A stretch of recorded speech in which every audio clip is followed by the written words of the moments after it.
प्रथम ऋषभ जिन धर्म करी, सन्मति चरम जिनेश। विघ्न हरन मंगल करन, भवतम दुरित दिनेश। वाणी जिन मुख ते खिरी, परिगणाधिप कान। अक्षर पदमय विस्तरी, करहि सकल कल्याण। गुरु गणधर गुणधर सकल, प्रचुर परम्पर और। व्रत तप धर तनु अगन कर, बंदो वृष शिरमौर। व्रत तप धर तनु अगन कर, वंदो वृष शिरमौर। त्रिभुवन तिलयं देवं, वन्दे तातिभुवनिन्द परिपूज्यम्। वोच्छं मणुपेहाओ, भवीयजनानन्द जननीयो। त्रिभुवन तिलक शत इंद्र वंदित, देव श्री अरहंत को। कर नमन कहूँ अनुप्रेक्षाएं, भव्य को सुख कर।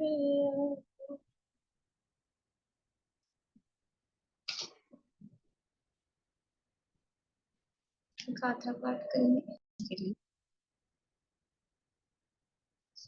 कार्तिकेय अनुप्रेक्षा नामक एक ग्रंथ है, कार्तिकेय स्वामी द्वारा रचित। इसके अंतर्गत लोकानुप्रेक्षा की चर्चा चल रही है। और जैसा कि लोक विचित्र है, विचित्र मतलब अनेक द्रव्यों का, छह द्रव्यों का समूह है। तो छह द्रव्यों का समूह तो यहाँ उनका वर्णन तो किया ही है, पर वो भी अनेक अनेक ही यानी जितने भी समझ लीजिए जिन वाणी में अपेक्षाएं हैं, अपेक्षाएं कहें अनुयोग हैं, तो सब तरह से ये वर्णन कर रहे हैं। कर्णानुयोग की भी चर्चा आई, द्रव्यानुयोग की भी चर्चा आई, अभी न्याय की भी चर्चा। ये जो अभी गाथाएं चल रही है न्याय शैली की, समझ लीजिए बड़े संत भद्राचार्य के आप्तमीमांसा आदि ग्रंथों में जो चर्चाएं हैं उसी तरह की ये चर्चा है। अभी चरणानुयोग की भी चर्चा आएगी। तो सब तरह का ही मतलब यहाँ पर हमको प्रमेय देखने को मिल रहा है। तो छह द्रव्यों का स्वरूप यहाँ बता दिया, जीव का विस्तार के साथ, संसारी जीव का भी और अध्यात्म अपेक्षा से वहां पर भी न्याय शैली में भी और अध्यात्म शैली में भी दोनों प्रकार से जीव का स्वरूप बताया। फिर उद्गल धर्म धर्म आकाश काल का भी स्वरूप बताने के बाद में अब यहाँ ये द्रव्यों की कारण कार्य की क्या व्यवस्था है, किस प्रकार से द्रव्य में जो पर्याय उत्पन्न होती है, तो वो कार्य क्या है। कार्य है पर्याय, जो पर्याय उत्पन्न हो रही है उसको कार्य कहा जाता है। ठीक है, द्रव्य की जो अवस्था है, जो पर्याय है, उसका नाम है कार्य। जैसे कि हम बोलते हैं घड़ा, उदाहरण में अपन जब लेते हैं कि कार्य कार्य सेट करो, कभी भी बोलते हैं निमित्त उपादान लगाना है, तो पहले आप कार्य बताओ। तो घड़ा कार्य है, कार्य है मतलब घड़ा एक पर्याय हो गई ना। घड़ा एक कार्य है, उसमें द्रव्य क्या है, मतलब घड़ा एक पर्याय है तो द्रव्य क्या है, मिट्टी। मिट्टी द्रव्य है, घड़ा उसकी पर्याय है, मतलब वो घड़ा वो कार्य रूप से हुआ। तो अब वो जो घड़ा हुआ उसका कारण कौन है, कि हमने कल देखे थे कारण, कितने प्रकार के कारण देखे थे। कारण कितने प्रकार के होते हैं, बोलिए। पारुल बोल रहे हैं। भाभी दो प्रकार के कारण होते हैं, एक तो त्रिकाली कारण और एक क्षणिक कारण या उपादान। नहीं, हम मम्मी से पूछे। अंतर बोलो। अंतर पूर्व क्षणिक जी तो कारण है ना। नहीं अंतर नहीं, कारण दो प्रकार के, दो जवाब सही है, लेकिन कौन से दो। कांता आंटी बोलिए। निमित्त और उपादान। बढ़िया, निमित्त कारण और उपादान कारण, बहुत बढ़िया। ये दो प्रकार के कारण है मेन। पहले दो भेद किए थे ना, निमित्त कारण और उपादान कारण। तो उसमें से जो निमित्त को जो कारण कहा जा रहा है, वास्तव में वो कारण है क्या? कि वास्तव में वो कार्य का कारण मतलब वास्तव में वो कार्य करता नहीं है, क्योंकि वो कार्य रूप परिणमित होता नहीं है। लेकिन जब कार्य की उत्पत्ति होती है तो वो उस पर अनुकूल होने का आरोप आता है, वो है ऐसा कहा जाता है। ललतेश जी, मैं आपसे कल परिभाषाएं सुनूंगी निमित्त की और उपादान की, अभी याद है? अभी सुना दीजिए, निमित्त किसे कहते हैं? हाँ जी। पदार्थ के कार्य रूप होने पदार्थ के कार्य रूप परिणमन होने को उपादान कहते हैं। कार्य के पदार्थ के कार्य रूप निमित्त नहीं होने को लेकिन नहीं, कार्य के रुकिए। होने के अनुकूल। ठीक है, लेकिन अभी आपको परफेक्ट नहीं याद है, आपने लिख रखी है कॉपी में? हाँ, लिख रखी, मैं कल और सुना दूंगी हाँ, दोबारा। वैसे ही चाहिए, ठीक वैसे है, लिखी है ना, वैसे ही। वैसे ही और सुनूंगी। जिनको याद नहीं है उनसे भी सुनूंगी। निशा जी, आपको याद है? दो तीन चार लोग मुझे ध्यान में आ रहे हैं, तो मैं सुनूंगी कल। जिसको भी याद नहीं हो अपने आप ही याद करके आ जाना। मैं पूछ लूंगी, बाकी लोगों को याद है ऐसा मैं समझ रही हूँ, इसलिए मैं नाम नहीं ले रही हूँ। अब सब अपने अपने अंदर से देख लीजिएगा। परिभाषा जो मैंने लिखवाई है वही याद होनी चाहिए। तो निमित्त को तो कारण कहा जा रहा है व्यवहार से, वास्तव में तो असली कारण कौन है? असली कारण है उपादान कारण। उपादान कारण तो जो मूल द्रव्य है, वस्तु है, वही उपादान कारण है, क्योंकि जो कार्य रूप परिणमित होता है वो उसका कारण होता है। तो घड़ा कार्य है, घड़े रूप परिणमित कौन हुआ? घड़े रूप परिणमित हुआ मिट्टी, तो मिट्टी उसका कारण है। लेकिन अभी यहाँ उसकी भी बारीकी में जाया जा रहा है कि मिट्टी तो रखी है, मिट्टी तो भरी रहती है, तो क्या हर समय घड़ा बनता रहे? अगर जब कारण होता है तो कार्य होता है, ऐसा एक नियम है, सिद्धांत है कि अगर कारण मौजूद है तो फिर वो कार्य होता है। तो अगर मिट्टी ही सर्वथा रूप से घड़े का कारण हो तो मिट्टी तो भरी रखी है, मिट्टी छोड़ो। अगर आटा ही रोटी का कारण है तो आटा तो डब्बे में भरा हुआ है, तो रोटियां हर समय बनती रहनी चाहिए, बनती रहनी चाहिए, दिन भर रात भर बनती रहनी चाहिए। लेकिन हर समय तो नहीं होता है। तो वो जो कारण है मूल द्रव्य, उसको कहते हैं त्रिकाली उपादान।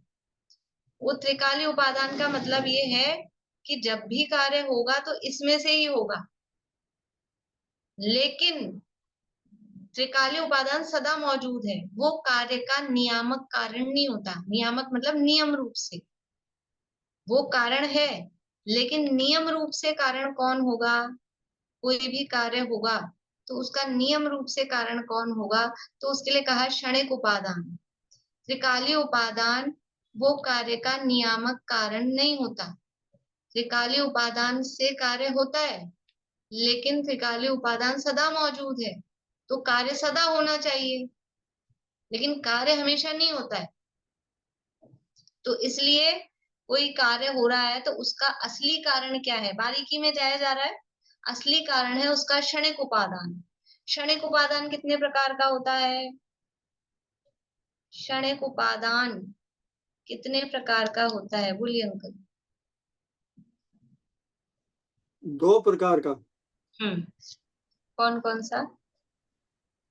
एक क्षणिक पूर्व और एक उत्तर, वो पक्का प्रश्न है। चलिए, एक समय पहले का और एक समय बाद का। ठीक है, आपने अपने शब्द में बता दिया, जवाब तो ठीक हो गया।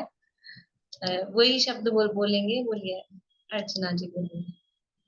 हाँ, पहला है अनंतर पूर्व क्षणवर्ती पर्याय से युक्त द्रव्य, और दूसरा है अनंतर उत्तर क्षणवर्ती पर्याय से युक्त द्रव्य, इसे तत्समय की युक्ता कहते हैं। बढ़िया।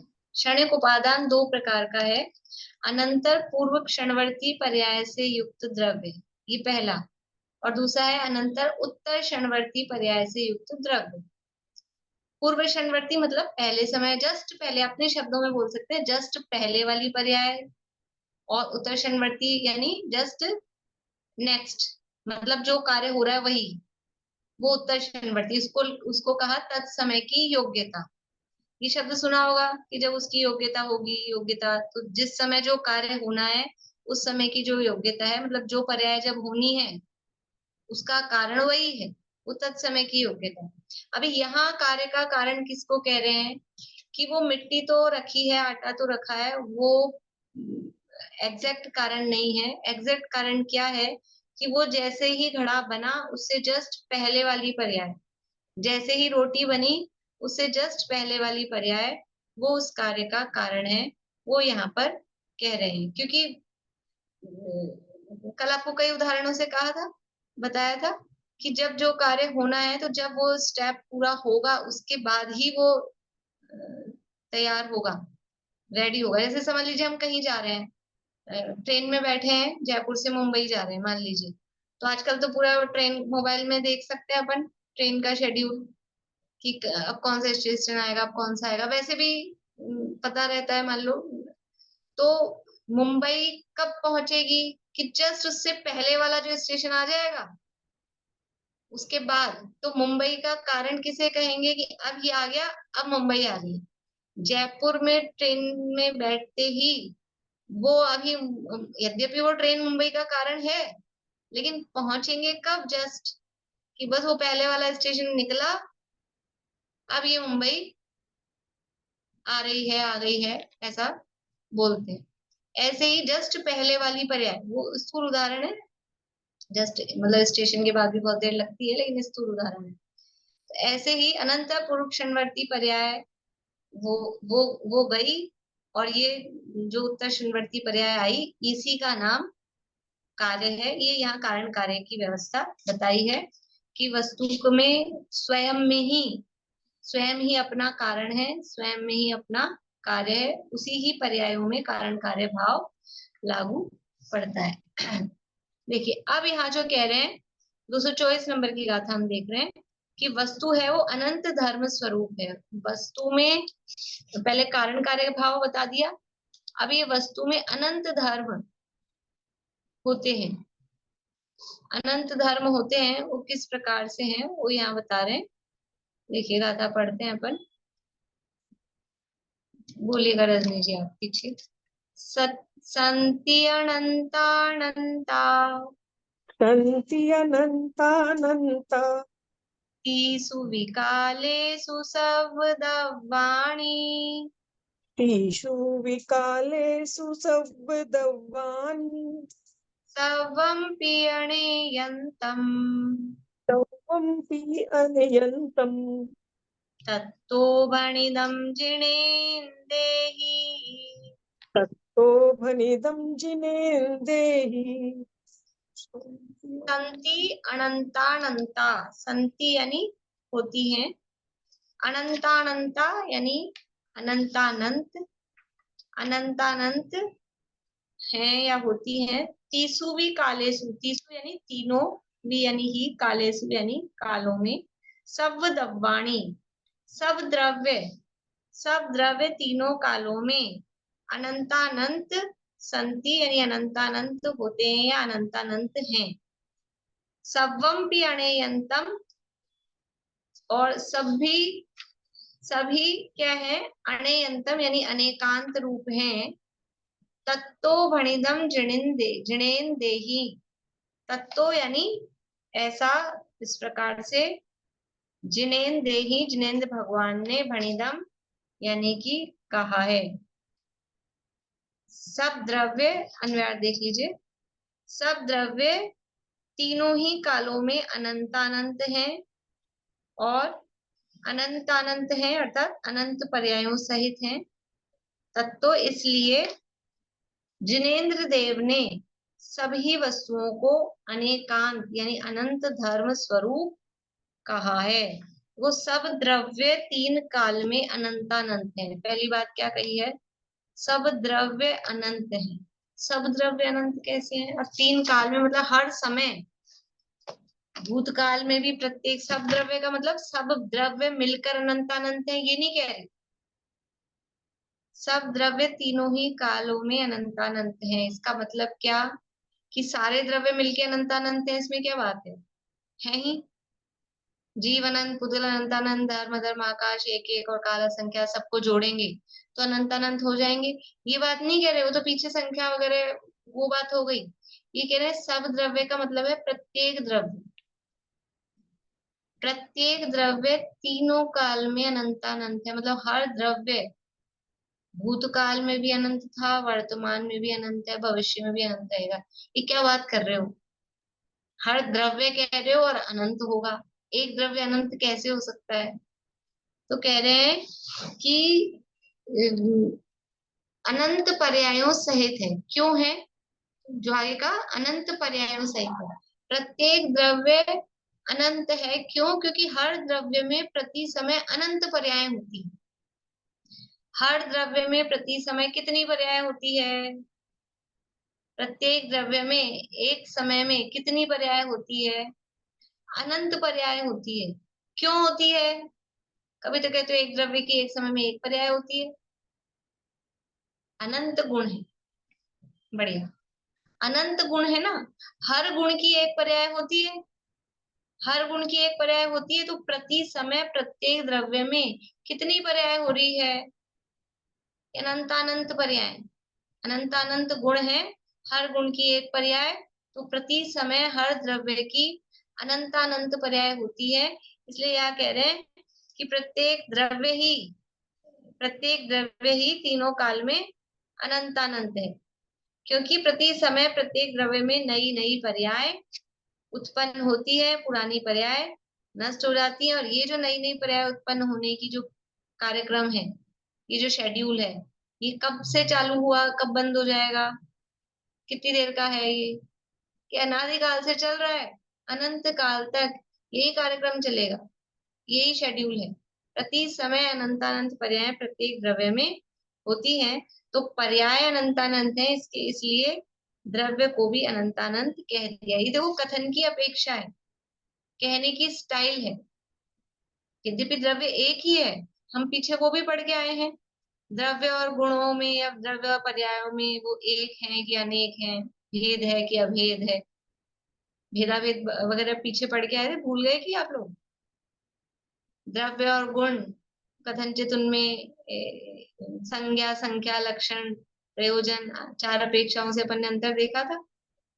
फिर उनमें द्रव्य से भेद नहीं है, क्षेत्र से भेद नहीं है, काल से भेद नहीं है, भाव की अपेक्षा से अंतर है, लक्षण की अपेक्षा से अंतर है, वो देखा था। अब यहाँ दूसरी अपेक्षा से बात कर रहे हैं, यहाँ कह रहे हैं अनंत पर्याय है, इसलिए द्रव्य भी अनंत होते हैं, ऐसा यहाँ पर कह रहे हैं। इस तरह से ये क्योंकि अनंत पर्याय होती हैं द्रव्य में, इसलिए उसको, द्रव्य को भी अनंत कहा है। फिर कह रहे हैं कि सवम्पि अणेयंतम, और जो तत्व यानी इसलिए जिनेंद्र भगवान ने क्या कहा है कि सवम्पि अणेयंतम, कि सभी वस्तुएं कैसी हैं? वो अनेकांत स्वरूप है, क्योंकि प्रत्येक द्रव्य अनंत है, प्रति समय अनंत पर्याय उसमें होती है, इसलिए प्रत्येक द्रव्य अनेकांत स्वरूप है। अनेकांत स्वरूप है का मतलब क्या है? अनेकांत किसे कहते हैं? अनेकांत शब्द सुना है आप लोगों ने? शब्द तो सुना है। जैन दर्शन की विशेषता, अद्भुत अद्भुत विशेषता, या कहें कि जिसे बोलते हैं असाधारण विशेषता, जो अन्य कहीं नहीं पाई जाती, उसका नाम है अनेकांत। और सारी बातें अन्य दर्शनों में, अन्य धर्मों में पाई जा सकती हैं, लेकिन अनेकांत है वो जैन दर्शन का, बोलते हैं ट्रेडमार्क है, वो और कहीं नहीं पाया जाता है। तो ये अनेकांत क्या चीज है? अनेकांत किसे कहते हैं? तो दो शब्दों से मिलके बना है, अनेक और अंत। अनेकांत संधि विच्छेद करेंगे उसका, अनेक प्लस अंत। अंत का मतलब क्या है? अंत यानी एंड, लास्ट, कॉर्नर, वो नहीं। अनेक का अर्थ तो पता है, अनेक का मतलब है अन एक, इसका भी संधि विच्छेद करो, अन एक, एक अन, अन यानी नहीं, एक नहीं है मतलब एक से ज्यादा है। तो एक से ज्यादा कितना, तो एक से ज्यादा दो भी होता है, एक से ज्यादा का अर्थ दो भी एक से ज्यादा है ना, और एक से ज्यादा अनेक का अर्थ अनंत भी होता है। तो जब अनेक का अर्थ, अनेक का अर्थ जब दो करेंगे, देखिए अनेकांत,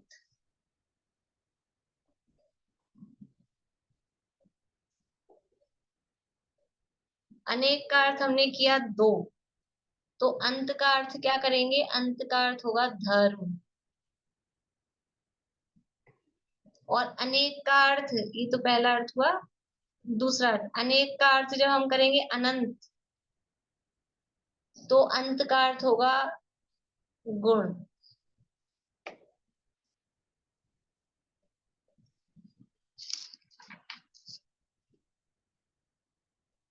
तो अनेकांत का अर्थ क्या है कि जिसमें दो धर्म, दो धर्म मतलब दो धर्म का अर्थ कर रहे हैं, या अनंत गुण जिसमें पाए जाएं। और दो धर्म का मतलब है परस्पर विरोधी प्रतीत होने वाले दो धर्म, वो है अकेले दो नहीं, परस्पर विरोधी प्रतीत होने वाले दो धर्म, और ऐसे धर्म अनंत। तो जिसमें ये अनंत गुण या परस्पर विरोधी प्रतीत होने वाले अनंत धर्म जिसमें पाए जाते हैं, या दो का मतलब है पेयर, युगल, उसे अनेकांत कहते हैं। किसमें पाए जाते हैं, परस्पर विरोधी प्रतीत होने वाले धर्म युगल और अनंत गुण किसमें पाए जाते हैं, किसमें पाए जाते हैं, बोलिए विनीता आंटी। प्रत्येक द्रव्य में जी, प्रत्येक वस्तु में, प्रत्येक में। वस्तु में, द्रव्य में, हर वस्तु में, हर द्रव्य में ये अनंत गुण धर्म ये पाए जाते हैं। इसलिए अनेकांत कौन है, कि ऐसे अनंत गुण धर्म को धारण करने वाली वस्तु, उसका नाम है अनेकांत। वस्तु को ही अनेकांत कहते हैं, इसलिए जो कहा सभी वस्तुओं को अनेकांत धर्म स्वरूप कहा गया है। सभी वस्तु स्वयं अनेकांत है। फिर अनेकांत किसे कहते हैं, कि जो जिसे हम अनेकांत का सिद्धांत रूप से कहते हैं, अनेकांत का सिद्धांत, तो वो किसे कहेंगे, कि वस्तु में वस्तुपना, लिख सकते हैं, परिभाषा है, वस्तु में वस्तुपना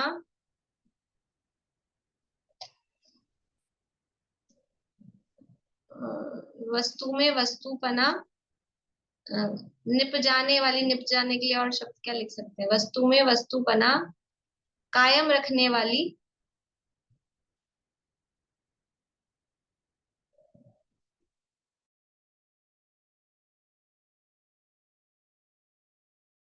परस्पर विरोधी प्रतीत होने वाली,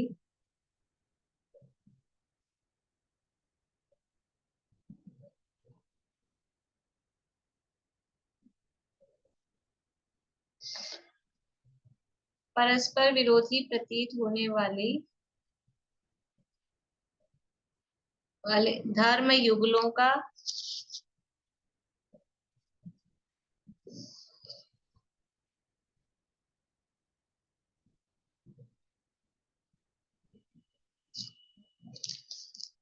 और अनंत गुण धर्म शक्तियों का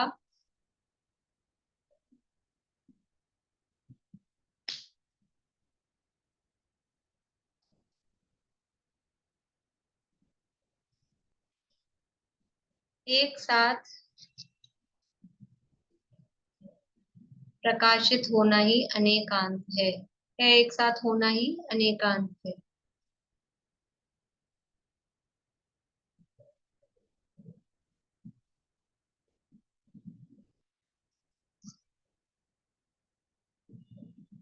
और इसके साथ में लिखिए, वास्तव में अनंत धर्मात्मक वस्तु ही अनेकांत है।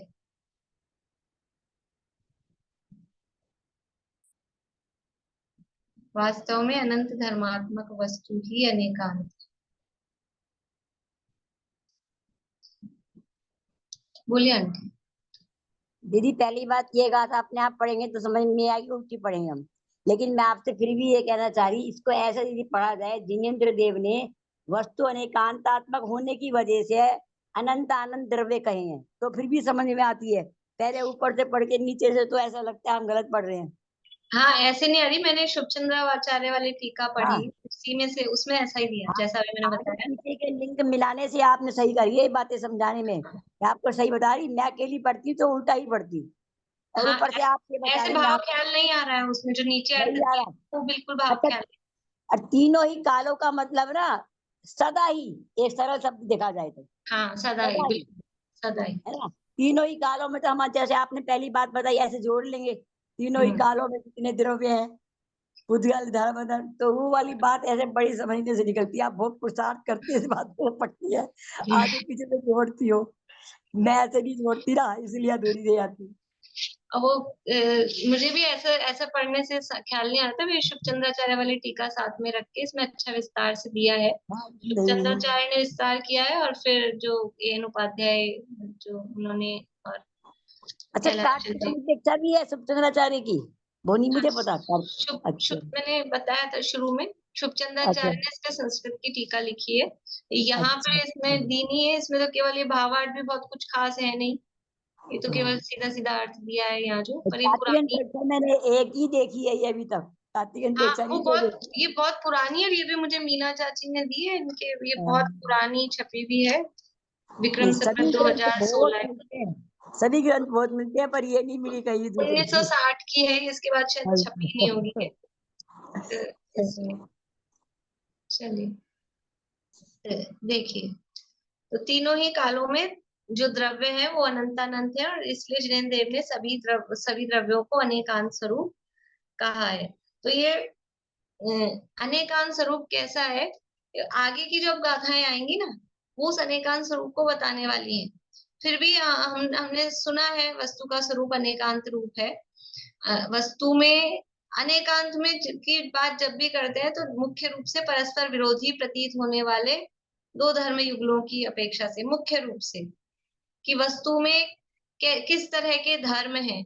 हमने 47 नयों में भी कुछ उसके सैंपल देखे हैं, हमने 47 शक्तियों में भी उसके सैंपल देखे हैं। विरुद्ध धर्मत्व शक्ति, अनंत धर्मत्व शक्ति देखिए हमने, तत्व शक्ति, अतत्व शक्ति, एकत्व शक्ति, अनेकत्व शक्ति, ये सब क्या है, ये परस्पर विरोधी प्रतीत होती हैं, लेकिन विरोधी प्रतीत होने पर भी वो विरोधी नहीं है। और एक शब्द जो दिया है, वस्तु में वस्तुपना निप जाने वाली, मतलब वस्तु में वस्तुपना कायम रखने वाली। अभी आगे की गाथाओं में सिद्ध करेंगे कि अकेले हम एक ही धर्म को माने, जो परस्पर विरोधी प्रतीत होते हैं, नित्य अनित्य, एक अनेक, भेद अभेद, ये परस्पर विरोधी प्रतीत होने वाले धर्म हैं, अपोजिट दिख रहे हैं। या तो कोई वस्तु नित्य हो या अनित्य हो, या तो एक हो या अनेक हो, ऐसा ही हमको लगता है सामान्य रूप से। लेकिन एक ही वस्तु एक ही समय पे, उसी समय पर, वो नित्य भी है अनित्य भी है, वो एक भी है अनेक भी है, वो भेद भी है अभेद भी है, वो सामान्य भी है विशेष भी है, जितने लगा सकते हैं। तत् भी है अतत भी है, सत भी है असत भी है। एक ही समय पर ये परस्पर विरोधी प्रतीत होने वाले धर्म पाए जा रहे हैं वस्तु में, इसलिए वस्तु वो अनेकांत स्वरूप है, अनेकांत है, और ये विरोधी धर्म है वस्तु में, इसलिए वो उसका वस्तुपना बना हुआ है, नहीं तो वस्तु ही नहीं रहे। तो वो आगे की गाथाओं में सिद्ध करेंगे, अपन पढ़ेंगे अभी, कि नहीं तो वस्तु ही नहीं रहेगी, उसका अस्तित्व ही नहीं रहेगा अगर ये विरोधी धर्म नहीं हो। और इन विरोधी धर्मों में से क्यों इनको जानने में कठिनाई नहीं है, इनको जानने में क्रम भी नहीं है, एक साथ सारे धर्म जाने जा सकते हैं, या मतलब जानने में दिक्कत नहीं। लेकिन यदि हम कहें तो कहने में तो क्रम पड़ेगा ही पड़ेगा, और कहने में कठिन भी लगता है। तो वो जो उसको कहा जाता है, तो कहने की एक भी पद्धति है, उसको कहते हैं स्यादवाद या अनेकांतवाद। वस्तु अनेकांत स्वरूप है, अनंत धर्म स्वरूप है, अनंत गुण शक्तियों स्वरूप है। उस अनेकांत स्वरूप वस्तु को जो कहा जा रहा है उसको कहेंगे कैसे? तो उसको कहने में क्रम पड़ेगा, अपेक्षा लगेगी। तो उस कथन पद्धति को कहते हैं अनेकांतवाद या स्याद्वाद, एक ही बात है। अनेकांतवाद कहो, वाद लगा दिया ना तो कहने की बात होगी, या स्याद्वाद। दो शब्द आपने सुने, अनेकांत और स्याद्वाद। अनेकांतवाद कम सुना होगा, अनेकांत और स्याद्वाद। तो स्याद्वाद क्या है? स्याद का मतलब है अपेक्षा, कथनचित, किसी अपेक्षा। तो किसी अपेक्षा से कथन करना, उसका नाम है स्याद्वाद। वस्तु नित्य है कि अनित्य है, तो उसमें अपेक्षा है। द्रव्य की अपेक्षा वस्तु नित्य है, पर्याय की अपेक्षा वस्तु अनित्य है। तो ये स्यात् लगाया, वस्तु स्यात् नित्य है, स्यात् अनित्य है। स्यात् शब्द है वो समझ लो आचार्यों का, मतलब न्याय शैली का शब्द है। स्यात् का मतलब होता है किसी अपेक्षा, वो संस्कृत का शब्द है स्यात्। तो वस्तु स्यात् नित्य यानी किसी अपेक्षा नित्य है, तो ये कहना ठीक है। लेकिन वस्तु को कहे वस्तु नित्य ही है, सर्वथा ही, स्यात् नहीं लगाया जाए, अपेक्षा नहीं लगाई जाए और कहा जाए कि वस्तु नित्य ही है, तो ऐसा नहीं हो सकता। ऐसा नहीं हो सकता। अगर वस्तु को सर्वथा नित्य ही माना जाएगा तो वस्तु खत्म, वस्तु रहेगी ही नहीं। वो आगे अभी सिद्ध करेंगे। जैसे कि कोई भी व्यक्ति है, कोई स्त्री है, कोई पुरुष है, तो कोई पुरुष है वो समझ लीजिए अभी अपन ऐसा व्यक्ति ले रहे हैं जिसके पिताजी भी हैं, जिसके बेटा भी है, ऐसा। तो वो व्यक्ति पिता है कि पुत्र है? वो व्यक्ति पिता है कि पुत्र है? कि नहीं साहब ये तो पिता ही है, कि नहीं ये तो पुत्र ही है। सर्वथा नहीं कह सकते हैं, अपेक्षा लगानी पड़ेगी। पिता की अपेक्षा पुत्र ही है, पुत्र की अपेक्षा पिता ही है। लेकिन अपेक्षा नहीं लगाओ और अपेक्षा को तो बिल्कुल ही गायब कर दो और कह दो ये तो पुत्र ही है, ये तो पिता ही है, तो फिर ऐसा अस्तित्व का नहीं रहेगा, फिर वो खत्म ही हो जाएगा। कि उनका जो एक ही पक्ष मानेंगे तो पुत्रपना या पितापना जो भी माना, तो दूसरी अपेक्षा खत्म हो जाएगी। सब में ऐसा लागू पड़ेगा। पंखा चल रहा है, ये पंखा चल रहा है कि रुका हुआ है? सबके घरों में चल रहे हैं। पंखा चल रहा है कि रुका हुआ है? पहले भी सुना आप लोगों ने। इसको चलता कहेंगे कि रुका कहेंगे? कि चल भी रहा है लेकिन रुका भी है। सर्वथा ही चल रहा हो तो चली जाए यहाँ से, कमरे में से निकल के कहाँ पहुंच जाए।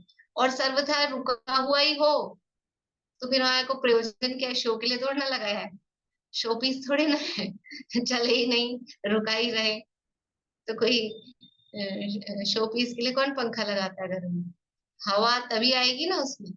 तो ऐसे ये परस्पर विरोधी है कि नहीं, चलना और रुकना। परस्पर विरोधी होने पर भी एक साथ एक ही वस्तु में एक ही समय पाए जा रहे हैं, और तभी उसकी स्थिति, तभी उसका वस्तु बना, उसका पंखा बना, तभी सार्थक है। नहीं तो फिर क्या है, उतार के फेंकेंगे जो पंखा रुक ही जाएगा परमानेंटली। हटाओ इसको, निकालो यहाँ से, तो वो वस्तु खत्म हो जाती है। ये यहाँ पर कुछ गाथाओं में अभी सिद्ध करेंगे। थोड़ा सा उपयोग लगा के, इंटरेस्ट लगा के सुनेंगे तो समझ में आएगा, अच्छा लगेगा। पढ़ना तो है ही, छोड़ेंगे तो है नहीं, जैसा लौकिक गणित में था। तो अब चाहे बोर होके सुनो, चाहे इंटरेस्ट से सुनो, तो समझ में आएगा। इंटरेस्ट से सुनेंगे, समझने की कोशिश पूर्वक सुनेंगे तो समझ में आएगा। इतनी कुछ कठिन, अभी तक कुछ कठिन लगा क्या? इतना कुछ कठिन नहीं है, पर वो विषय केवल अनभ्यास के कारण कठिन लगता है। अभ्यास होता है तो सरल लगता है, कठिन से कठिन चीज भी सरल लगती है, और अभ्यास नहीं हो तो कठिन लगता है। देखिए गाथा नंबर 225।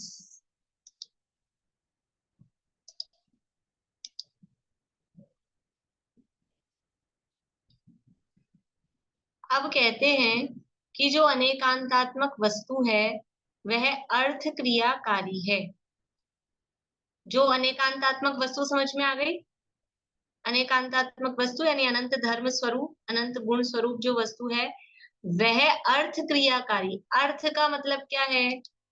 अर्थ शब्द का अर्थ बताना। अर्थ शब्द का क्या अर्थ होता है? बोलिए दीपिका जी।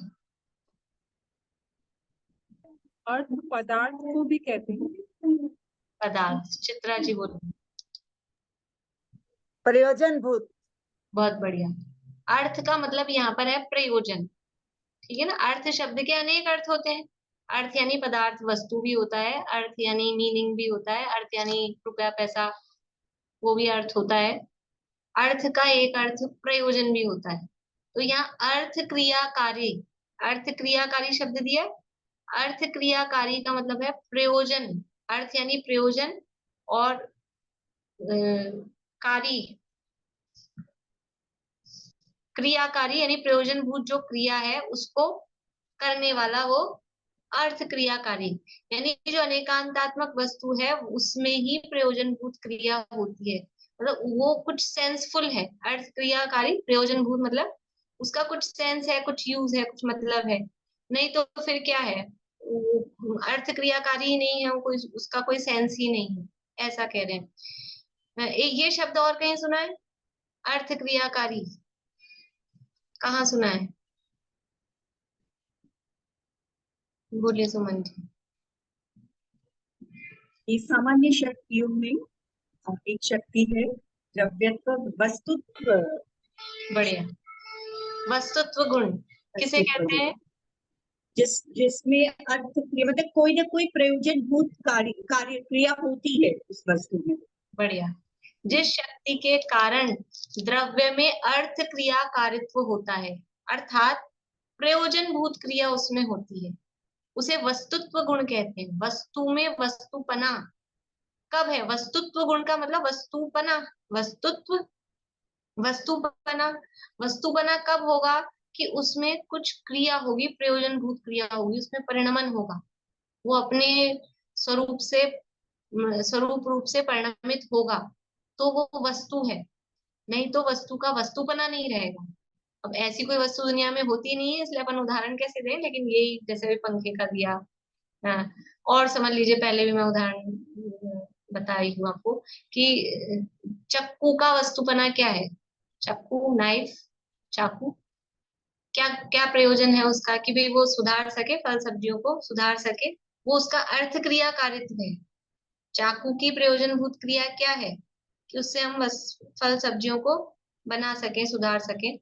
अब वो ब्लंट हो गया, काम ही नहीं देता। कैंची है, समझ लो, उससे कागज ही नहीं कट हो रहा है, तो क्या उसकी जो काम था, प्रयोजनभूत क्रिया थी कि वो कट कर सके, वो कर ही नहीं पा रहा है, तो क्या कहेंगे?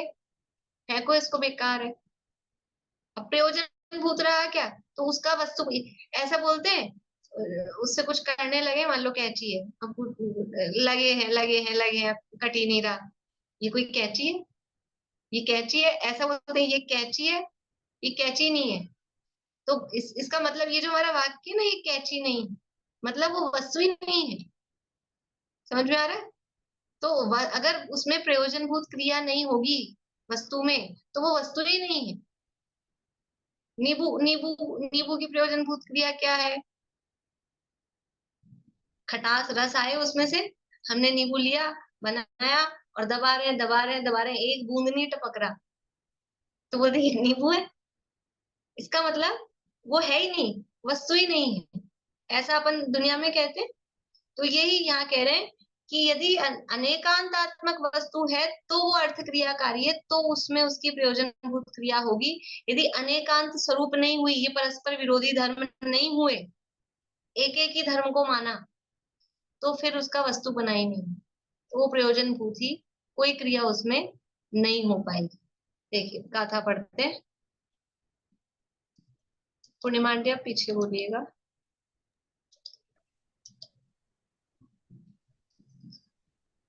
जम्बत्थुवणेयन्तम् चम्बर्धुवणेयन्तम् तं चियकज्जं करे दिणियमेण तं चियकज्जं करे नियमेण बहुधम जुदम अर्थम बहुधं जुदम् अर्थं कज्जकरम दीसदे लोए। कज्जकरं दीसदे लोए। देखिए क्या कह रहे हैं कि जो वस्तु, जम यानी जो, वस्तु यानी वस्तु, अणेयंतम, अणेयंतम यानी अनेकांत है, अनेक धर्म स्वरूप है, तम यानी वह, चिय यानी वह ही, कज्जम करेदि नियमेण, नियमेण नियम से, कज्जम करेदि कार्य करती है, यानी नियम से उसमें कार्य, कार्य का अर्थ मतलब पर्याय, परिणमन। जो वस्तु अनेकांत स्वरूप है, जो अनेकांत है, वो ही नियम से कार्य करती है, उसी में परिणमन होता है। बहु धम्म जुदम अथम, बहुत धर्मों, बहु बहुत, धम्म जुदम धर्मों से युक्त, अथम यानी जो पदार्थ है, कज्ज करम दीसदे लोए, लोए लोक में, कज्ज करम कार्यकारी, कज्ज यानी कार्य, करम यानी करने वाला, कार्यकारी, दीसदे यानी दिखाई देता है। अन्वयार्थ देखिए, जो वस्तु अनेकांत है यानी अनेक धर्म स्वरूप है, वह ही, सो ही, वह ही नियम से कार्य करती है। लोक में बहुत धर्मों से युक्त पदार्थ ही कार्य करने वाले देखे जाते हैं। अगर एक ही धर्म है तो उसमें कार्य हो नहीं सकता है। जो बहुत धर्मों से युक्त पदार्थ है वो ही दुनिया में कार्य करने वाला देखा जाता है। देखिए भावार्थ, लोक में नित्य अनित्य, एक अनेक, भेद अभेद इत्यादि अनेक धर्म युक्त वस्तुएं हैं, सो कार्यकारिणी दिखाई देती हैं। जैसे मिट्टी के घड़े आदि अनेक कार्य बनते हैं, सो सर्वथा मिट्टी एक रूप, नित्य रूप तथा अनेक रूप, अनित्य रूप होवे तो घड़े आदि कार्य बनते नहीं है। ऐसे ही सब वस्तुओं को जानना चाहिए। देखो क्या कह रहे हैं कि जिसमें अनेक धर्म हैं तो उसमें कुछ कार्य हो सकता है। जिसमें अगर एक ही धर्म पाया जाएगा, एक ही धर्म मतलब जैसे नित्य अनित्य में से एक, भेद अभेद में से एक, ऐसा एक ही धर्म पाया गया तो फिर उसमें कार्य नहीं हो सकता। उदाहरण दे रहे हैं कि जैसे मिट्टी है, तो मिट्टी में एक अनेक अथवा नित्य अनित्य लोग, नित्य अनित्य दोनों धर्म पाए जा रहे हैं तो वो मिट्टी का घड़ा आदि बन पा रहा है। अगर मिट्टी में नित्य धर्म ही हो, एक ही धर्म हो, तो क्या होगा? तो बस वो मिट्टी रूप ही रहेगी, एक ही रूप रहेगी, नित्य हमेशा वैसी रहेगी। और अकेला अनित्य धर्म ही हो उसमें, तो वो कुछ बना रहे हैं, कुछ मिट्टी बदल के कुछ हो गई, कुछ हो गई, कुछ हो गई, अनित्य धर्म। तो वो मिट्टी से घड़े रूप कार्य कब होगा? कि उसमें मिट्टी पने से नित्यता रहे, मिट्टी बने से नित्यता रहे, लेकिन जो आकार प्रकार आदि हैं, कि अभी पिंड रूप थी, फिर वो स्थास, कोश, कुशूल, उसके नाम दिए अवस्थाओं के, उस रूप हो तो वो घड़ा रूप कार्य उसका हो पाएगा। तो एक ही धर्म अगर होगा तो कार्यकारी नहीं होगी, ये अनेक धर्म स्वरूप है तो ही वो कार्यकारी हो सकती है। देखिए यहाँ जो बड़ी टीका है शुभ चंद्राचार्य वाली, उसमें थोड़ा उन्होंने दिया है, तर्क दिए हैं, वो समन्वयाचार्य के तर्क हैं, समझ लीजिए। उससे मैं बताती हूँ कि जो मुख्य जो दर्शन चलते हैं, एक सांख्य दर्शन और एक बौद्ध दर्शन, मान्यता से आपको ख्याल आ जाएगा कि एक मानते हैं कि वस्तु सर्वथा नित्य होती है, ऐसा मानते हैं सांख्य मत वाले। और बौद्ध मत वाले क्या मानते हैं? वस्तु सर्वथा अनित्य ही होती है। ये केवल वो मानते हैं, वो भी मोटा मोटा मानते हैं, लेकिन काम उनका भी नहीं चलता है, क्योंकि काम चल ही नहीं सकता है, क्योंकि वस्तु होती ही नहीं है अकेली एक धर्म रूप। लेकिन उनकी मान्यता ऐसी है कि वस्तु सर्वथा नित्य है। तो अब आचार्य तर्क देते हैं, यदि वस्तु सर्वथा नित्य है, सर्वथा नित्य है, तो उसमें कार्य हो सकता है कि नहीं हो सकता है? कैसे होगा? वस्तु सर्वथा नित्य है तो कार्य हो ही नहीं सकता है। कह रहे हैं कि कार्य करने के लिए दो दो तरीके हैं, या तो एक साथ हो जाए या वन बाय वन क्रम पूर्वक हो। दो तरीके हैं, या तो एक के बाद एक ऐसा कार्य हो, या फिर एक साथ हो जाए। तो जो नित्य वस्तु है उसमें क्रम तो बन ही नहीं सकता है, क्योंकि वो तो सदा है ही। जो सदा है ही, तो उसमें ऐसा क्रम तो बन ही नहीं सकता है, क्योंकि सब कार्य एक साथ उसमें हो सकते हैं। नित्य है ना, हमेशा हमेशा है। जैसे अभी अपन ने रोटी का लिया था, आटे से रोटी बनती है, तो आटा तो हमेशा ही है, तो एक साथ रोटी बन जानी चाहिए सारे आटे की। समझ में आ रही है बात? लेकिन ऐसा तो होता नहीं है, क्योंकि वो नित्य है। तो नित्य वस्तु में सारे काम को एक साथ करने की सामर्थ्य है। फिर कहे कि नहीं, कोई नित्य वस्तु होती है तो उसके लिए कोई आता है, कोई सहायक होता है, फिर वो काम करती है, क्रम से काम करती है। तो इसका मतलब पहले वो काम नहीं कर पा रही थी, अब काम कर पा रही है। इसका मतलब हुआ कि वो नित्य नहीं रही। नित्य होती है तो सदा एक सी होती है। जो चीज नित्य है, नित्य का मतलब हमेशा, तो हमेशा है। जैसे ये समझ लीजिए, अपने अकृत्रिम रचनाएं हैं, वो कैसी हैं? पद्म सरोवर है, गंगा नदी है, अकृत्रिम रचनाएं, वो नित्य है, सदा है, उसमें चक्कर नहीं है। लेकिन ऐसे कहें कि नहीं, वो कोई आया, फिर उसने गंगा नदी निकाली, अपनी जटा में से निकाली, लेकिन नित्य भी मान रहे हैं, और फिर उसमें किसी की सहायता से काम हुआ ऐसा भी मान रहे हैं, तो फिर वो नित्य कहाँ रही? अगर किसी की सहायता से काम हुआ तो वो नित्य नहीं रही। तो नित्य वस्तु है, उसमें एक साथ भी सारे काम नहीं माने जा सकते, क्योंकि एक साथ काम कर तो सकती है, लेकिन फिर वो एक ही बार काम हो गया तो आगे क्या काम करेगी? और क्रम से काम माने तो क्रम भी नहीं मान सकते। क्यों नहीं मान सकते? क्योंकि पहले समय में उसने सारे काम कर दिए, पहले समय में ही सारे काम कर दिए, दूसरे समय में क्या करेगा? मान लो किसी के पास ऐसे जादू वाली मशीन हो, चुटकी से एक काम बताया कि रोटी बनानी 20 रोटियां, तो एक चुटकी में उसने 20 बना दिया, अब क्या करेगा? फिर फालतू। तो वो नित्य वस्तु है, उसको एक साथ सारे काम करने की उसको सामर्थ्य है, तो उसने एक ही समय में सारे काम कर दिए, तो वो क्रम से भी काम नहीं कर पाएगा। तो अगले समय क्या करेगा फिर? ये बात यहाँ कह रहे हैं कि फिर वो सारे काम जब कर लेगा तो उसको करने के लिए कुछ नहीं बचेगा। और अगर वो अगले समय कुछ नहीं करेगा, अगले समय उसमें कुछ परिणमन नहीं होगा, तो वो वस्तु खत्म हो जाएगी। क्यों हो जाएगी? खत्म क्यों हो जाएगी? क्योंकि वस्तु का लक्षण क्या है? वस्तु किसे कहते हैं? वस्तु का लक्षण क्या है? पदार्थ का लक्षण बताना, किसे कहते हैं वस्तु?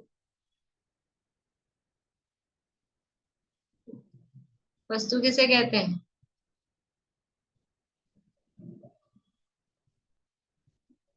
बोलिए सुनीता आंटी।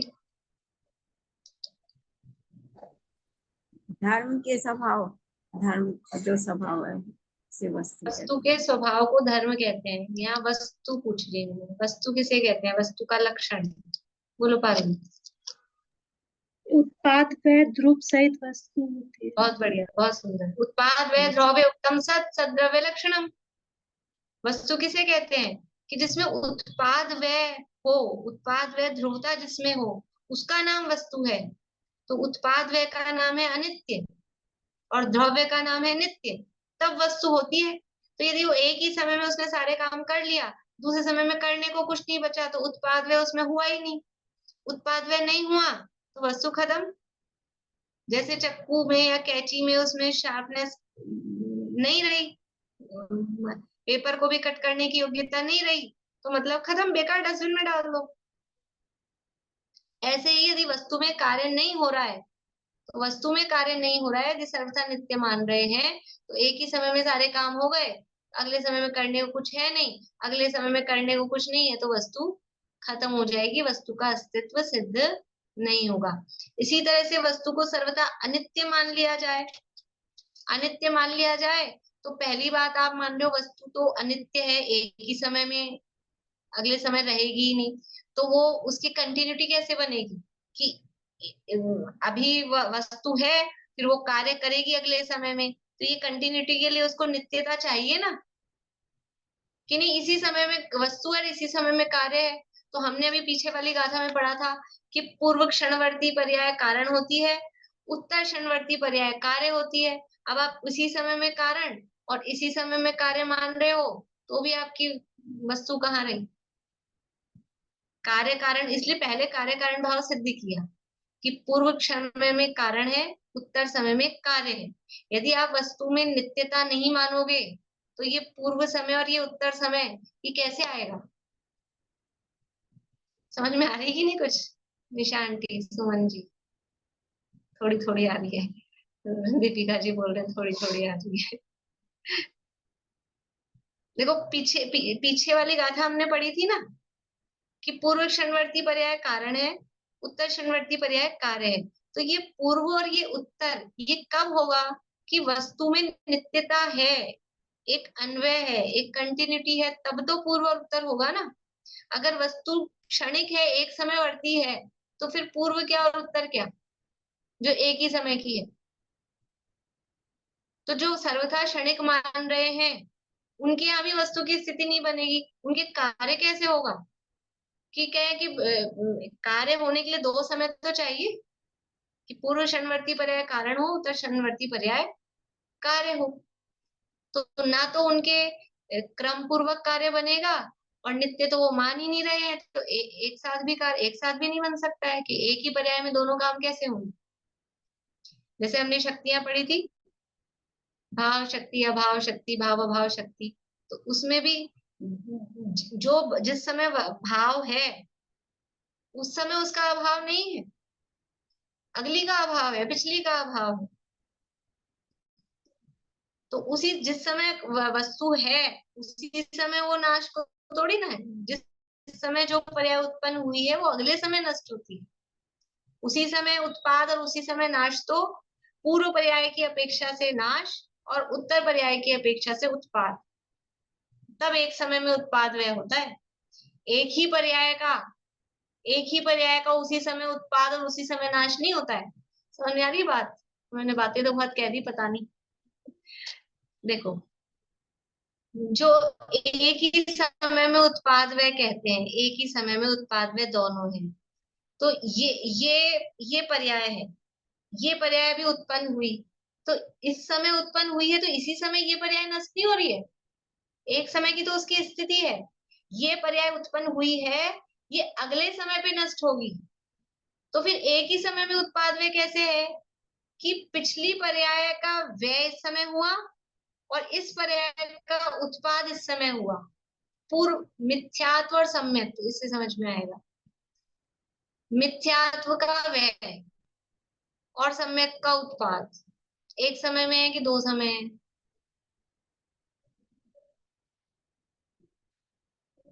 समझ में आ रहा है आप लोगों को? पता नहीं नेटवर्क स्लो है कि आप लोगों को समझ नहीं आ रहा है। नेटवर्क स्लो है शायद। एक समय में है ना, जिस समय मिथ्यात्व का व्यय है उसी समय सम्यक का उत्पाद है। जिस समय अंधकार का नाश उसी समय प्रकाश का उत्पाद। तो व्यय भी हुआ, उत्पाद भी हुआ एक ही समय पे। हाँ, अब आप कहो कि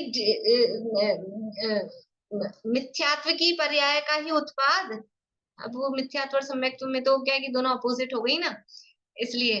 लेकिन आप समझो कि सम्यक की पर्याय का उत्पाद हुआ, ये एक समय वाली, अब अगले समय नई पर्याय उत्पन्न होगी, तो जिस समय ये पर्याय उत्पन्न हुई है उसी समय इसका नाश थोड़ी ना होगा,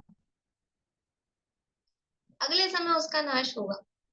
एक समय की उसकी स्थिति रहती है। तो एक समय में उत्पाद व्यय वो पूर्व पर्याय और उत्तर पर्याय की अपेक्षा से, पूर्व पर्याय का व्यय, उत्तर पर्याय का उत्पाद, ये एक ही समय में हो रहा है, इस अपेक्षा से कहा जाए। तो यदि ये नहीं मानेंगे तो क्षणिक भी नहीं, तो वस्तु सर्वथा अनित्य यदि वस्तु को मानेंगे तो भी वस्तु की स्थिति नहीं रहेगी, सर्वथा नित्य मानेंगे तो भी वस्तु की स्थिति नहीं रहेगी। कल थोड़ा और ले लेंगे, अभी नहीं समझ आया आप लोगों को, ऐसा लग रहा है अभी समय भी हो गया एक्चुअल में। थोड़ा और उदाहरण से इस चीज को, आगे की गाथाओं में भी यही वाली बात आने वाली है, तो गाथाएं भी पढ़ते जाएंगे और कर लेंगे। आज एक बार थोड़ा आया है तो कल करेंगे तो आ जाएगा, डेफिनेटली समझ में आ जाएगा।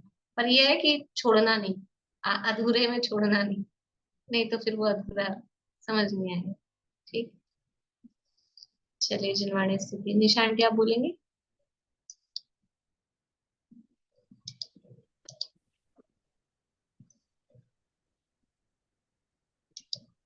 बातों में आवे न जग के कदापि, चमत्कार लख कर नहीं मूढ़ होवे। अरे पर की निंदा प्रशंसा स्वयं की, करके समय शक्ति बुद्धि न खोवे। चलित को लगावे सहज मुक्ति पथ में, व्यवहार सबसे सहज प्रेममय हो।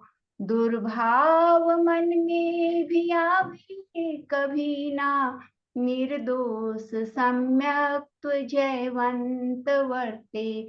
सर्वज्ञ शासन जयवंत वर्ते, निर्ग्रंथ शासन जयवंत वर्ते।